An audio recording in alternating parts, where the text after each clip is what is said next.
हरियाणा सरकार ने खरीफ फसलों की खरीद के लिए पुख्ता इंतजाम किए।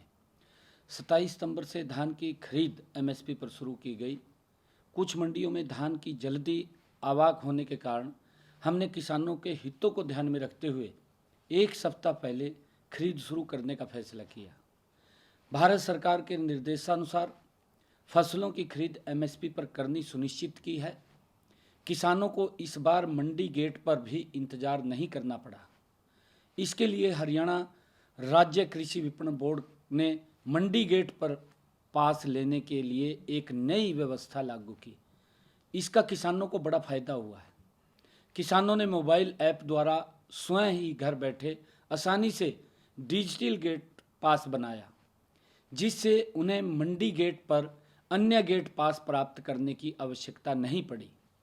उन्होंने बिना देरी या लाइन में लगे सीधे मंडी में प्रवेश कर अपनी फसल बेचने का काम किया।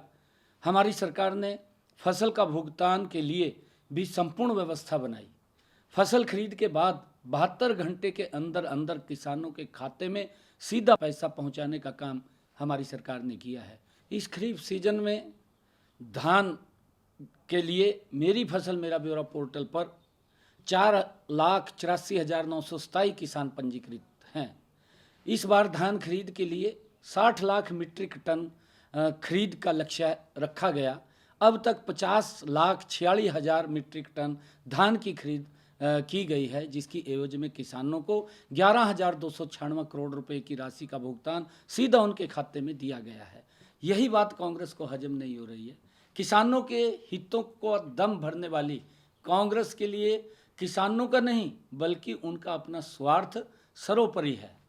हरियाणा में राइस मिलर्स की हड़ताल के बावजूद भी हरियाणा में धान की सरकारी खरीद सुचारू रूप से चलती रही।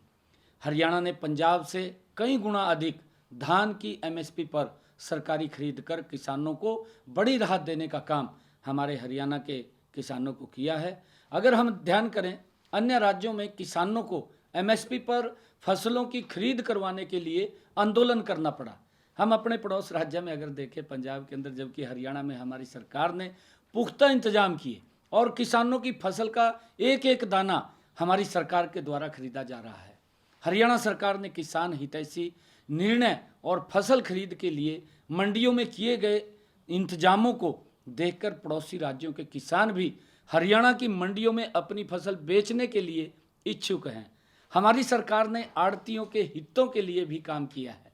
राज्य ने सरकार के आड़ती या कमीशन 46 रुपये प्रति क्विंटल को बढ़ा करके 55 रुपये प्रति क्विंटल निर्धारित किया गया है। 9 रुपये प्रति क्विंटल अतिरिक्त भार राज्य सरकार द्वारा वो वहन किया जा रहा है।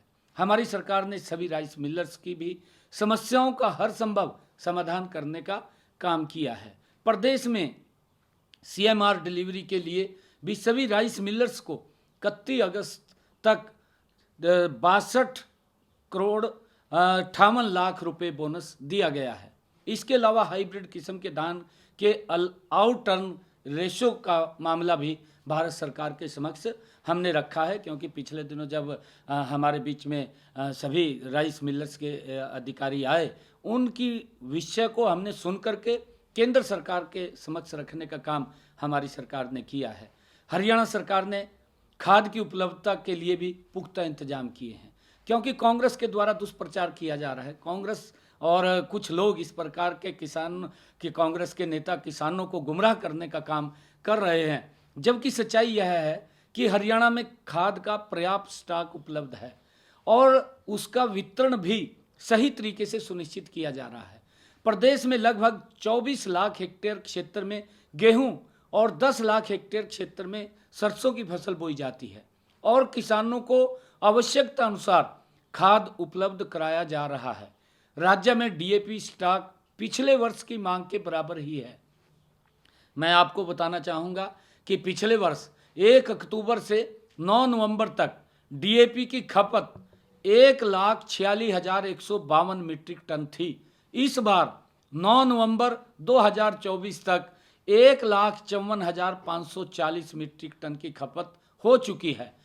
भारत सरकार ने हरियाणा को नवंबर माह के लिए 1,10,200 मीट्रिक टन डीएपी आवंटित किया है। आज के दिन डीएपी का स्टॉक 23,118 मीट्रिक टन विभिन्न जिलों में उपलब्ध है। अगले 2 से 3 दिनों के भीतर राज्य को विभिन्न जिलों में 9,172 मीट्रिक टन डीएपी और आ जाएगा। इसके अलावा राज्य में एसएसपी का 71,281 मीट्रिक टन और एनपीके का 24,343 मीट्रिक टन का स्टॉक भी उपलब्ध है। मेरा किसान भाइयों से अनुरोध है, क्योंकि मैंने पीछे भी इस बात को कहा था कि किसी प्रकार की अफवाहों पर ध्यान ना दें।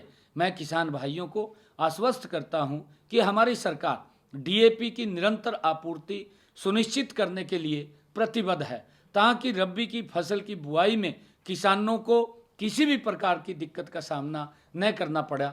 इसको लेकर के हमारी सरकार तत्परता से काम कर रही है। किसी प्रकार की डीएपी की समस्या को लेकर के समस्या नहीं है और धीरे धीरे करके वो सारी की सारी समस्या का समाधान हमारी सरकार कर रही है।